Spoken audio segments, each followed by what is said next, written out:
बाह्य आभ्यंतर शुचि, अंदर से सुंदर होना अलौकिक प्रतिभा का निर्माण है और वही संतति कहलाती है। उसी व्यक्ति को संत कहते हैं। बाहर मन से यदि आप सुंदर हो, बाहर तन से सुंदर हो आप, तो ये मनुष्य का गुण है और मनुष्य का धर्म है कि परमात्मा की दी हुई चीज को वह सुंदरता से सजा करके रखे।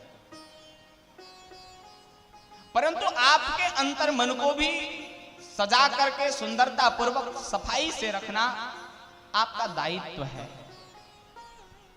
यदि आप अपने इस अंतर मन को पवित्र नहीं करते हो तो ये बाहरी पवित्र होना, बाहरी सुंदर होना, इसका कोई मोल नहीं रह जाता। यदि आपको पवित्र होना है तो अंतर मन से आपको पवित्र होना है। हम लोग जब पवित्रीकरण करते हैं तो दो कंडीशन भगवान के साथ में रहते हैं। ओम अपवित्रः पवित्रो वा सर्वावस्थां गतोपि वा यह स्मरेत् पुंडरीकाक्ष सह बाह्य आभ्यंतरः शुचि। हे पुंडरीकाक्ष, मैं आपका स्मरण कर रहा हूं। इस स्मरण से मैं बाह्य और आभ्यंतर, अंदर और बाहर दोनों रूप से मैं पवित्र हो जाऊंगा। केवल बाहर बाहर पवित्र नहीं, अंदर और बाहर। तन की पवित्रता तो दो तक है, लेकिन मन की पवित्रता भी अति आवश्यक है। तन की पवित्रता इस संसार के लिए आवश्यक है, मन की पवित्रता इस परमेश्वर की आवश्यकता है।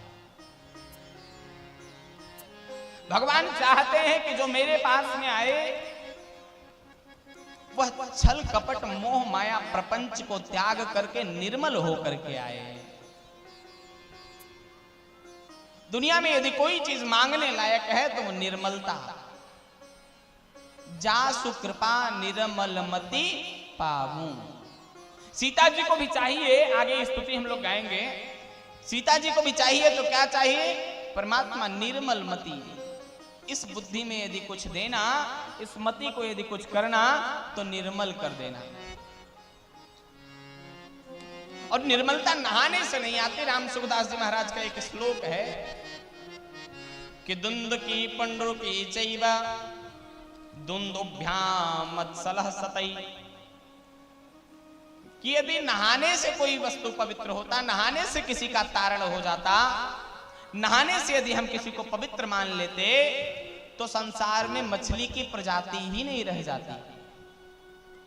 मछली तो दिन रात पानी में डूबी रहती है, दिन रात स्नान करती है, क्यों नहीं उसे मोक्ष मिल जाता? उसे मोक्ष नहीं मिलता। फिर कहां हो सकता है कि मान लीजिए 24 घंटा पानी में रहती है और तत्वों को ग्रहण नहीं करती है, इसलिए मछली को छुटकारा नहीं मिल रहा है, मछली को मोक्ष नहीं मिल रहा है।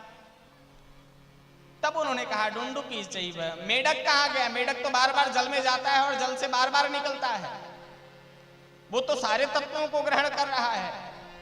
उसकी मांसपेशियां भी मनुष्य की तरह है, उसके जीवन का आधार भी मनुष्य की तरह है।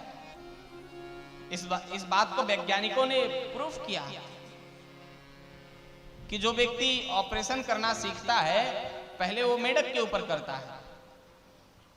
अर्थात जैसे मेढक मनुष्य की मांसपेशियां हैं, जैसे मनुष्य के गुदा, थैली, पथरी, जो कुछ भी है, किडनी, जो कुछ भी है, जैसे मनुष्य की है वैसे मेढक की है। तो बार बार मेढक के जल में जाने से और बार बार आने से भी वो मेढक पवित्र नहीं हुआ, उसका मोक्ष नहीं हुआ। मतलब हम बार बार स्नान कर रहे हैं और बार बार स्नान से भी हम केवल इस तन को ही पवित्र कर पा रहे हैं, मन को पवित्र नहीं कर पा रहे हैं। और भगवान को क्या चाहिए? तन से तो पवित्र आप संसार के लिए हो, लेकिन भगवान को कैसा पवित्र चाहिए? मन का पवित्र। मन का पवित्र हो, शरीर से दुर्गंध आती रहे, परमात्मा अंक में भर करके उसको, उसके दुर्गंधता को उसके सुगंधता में बदल देते हैं। उदाहरण के तौर पर आगे निषाद राज की कथा आएगी। भील प्रजाति का वो निषाद राज भगवान को अपना मित्र बताता है, अपना भाई बताता है, और भगवान जाकर के उससे पैर नहीं छुपाते, उससे दंडवत नहीं करवाते, उसको क्या करते हैं, अंक में भर लेते हैं। क्योंकि परमात्मा को, भगवान को बाहरी शुद्धता का मोल नहीं है। परमात्मा को कैसी शुद्धता का मोल है, अंतर मन की शुद्धता का मोल है। आप ही लोग भी इस बात को कहते हो कि शकल से इंसान काला चलेगा, लेकिन मन का काला कदापि नहीं चलेगा। जब किसी को दुत्कारना हो, जब किसी को डांटना हो, तो कहते हैं ये मन का बहुत काला है।